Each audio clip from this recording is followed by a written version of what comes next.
October 1987. I gotta be honest with you, I only read one book this month. I have no idea why. Don't know what I was doing. One book. That's pretty lame. I may have been in NCO training at the time, perhaps. It's the only thing I can think of. I was busy studying and didn't have time to read. I don't know. But to keep this video from being more than 30 seconds long, this is what I'm going to do. I'm going to tell you the one book, and I'm going to share a little anecdote from October 1987. Excuse me. And I'll share the book first.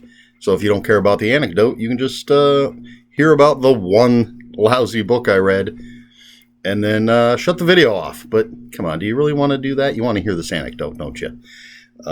Excuse me. So the one book that I read in October of 1987, I don't even need my little notebook. It's over here on the bed. My list of all the books I've read. Well, this is 85 to 2004. All the books I've read in that time span. I have another notebook that we'll eventually get to. But anyway, I don't need this because I know it's easy to remember. One book. It was Doc Savage, The Squeaking Goblin by Kenneth Robeson. There is a skeletal sharpshooter with a squeaky weapon, a squeaky gun, that's killing people, and Doc Savage has to stop him. Typical fun pulp Doc Savage goodness. Love the Doc Savage books. So much fun. And that's it. For whatever reason, the only book I read in October of 1987. But I do have a little story for you. I don't know that there's a real ending to this story or a point. You know, there's no moral to the story. It's just something that happened that I very distinctly remember. That was fun for me. Excuse me. Again. So, it was the last week of October, 1987. Just a few days before Halloween. I was working a midnight shift on a patrol, driving around Vandenberg Air Force Base. More accurately, I was in the passenger seat. One of my coworkers was driving. He was a sergeant. I can very clearly picture him, but I don't remember his name. I feel like it started with a B, but I could be completely wrong about that. But anyway, he was driving. I was in the passenger seat. It's well after midnight, and we're just chatting, killing time as we're driving around, looking for bad guys. And we were somehow the subject of music came up, and we were talking about the different things that we liked. And I mentioned that I'm a huge, huge fan of Alice Cooper. Back in the day, I had at that point every single album that Alice Cooper had put out, and most of it was literally albums. Had the vinyl, had gone out, hunted them down. If any of them came in special packaging, I had that.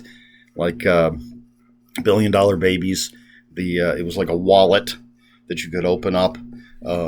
Excuse me, Muscle of Love was it was like a plain brown wrapper kind of thing. It was a box. It was pretty thin, but an album comes in a sleeve like that. This was actually in a box.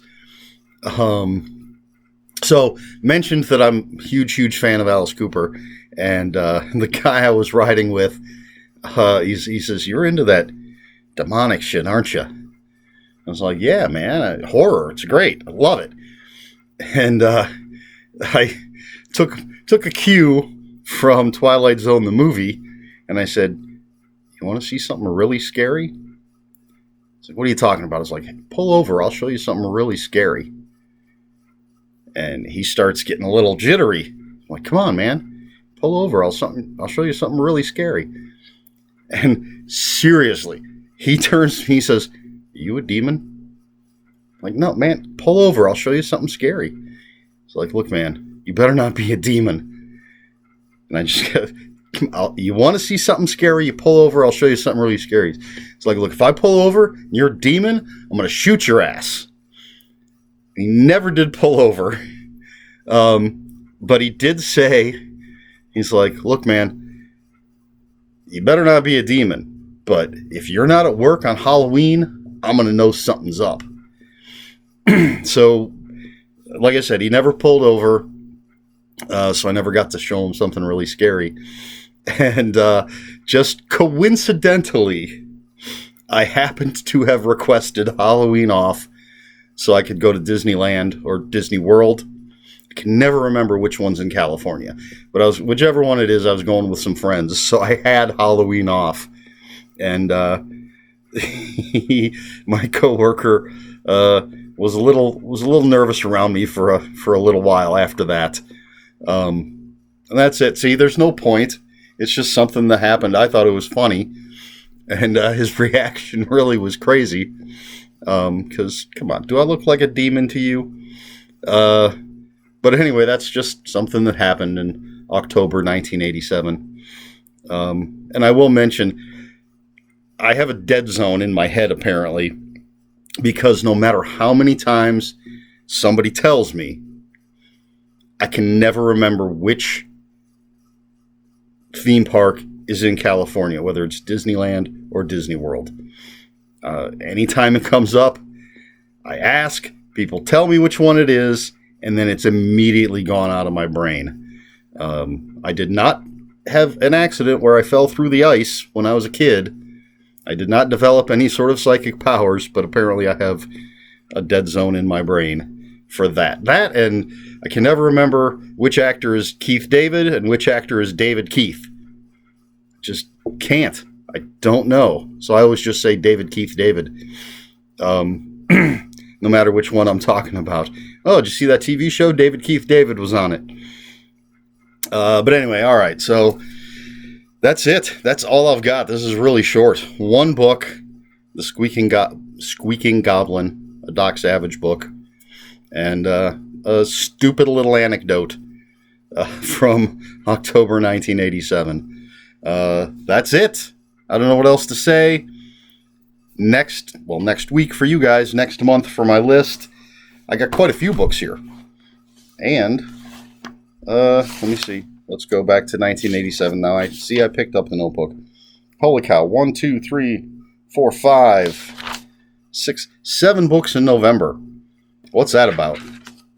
Looks like a pretty good mix of things, too.